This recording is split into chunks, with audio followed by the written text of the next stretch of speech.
Tuloy tayo mga kabrigada sa ating po namang mga balita. Ang Sorsogon Police nakaalerto pa rin kasunod ng pagputok ng Bulkang Bulusan.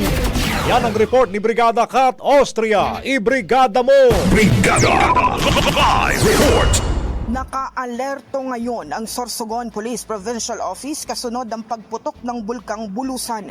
Ayon kay Police Regional Office 5 Regional Director Brigadier General Andre Dizon, nakahanda ang kanilang mga units na magbigay ng kinakailangang assistance kabilang ang logistics at financial resources para sa mga apektadong residente. Kasama rin ang crowd control at traffic management para mapanatili ang kaayusan at kaligtasan ng publiko. Nabatid na kabilang ngayon sa mga komunidad na apektado ng ashfall ang barangays Bolos at Cogon sa Irosin at barangays Puting Sapa, Buraburan at bahagi ng Katanusan sa Huban, Sorsogon. Hinimok ng PNP ang publiko na manatiling kalmado, maging mapagmatyag at sumunod sa abiso ng lokal na pamahalaan.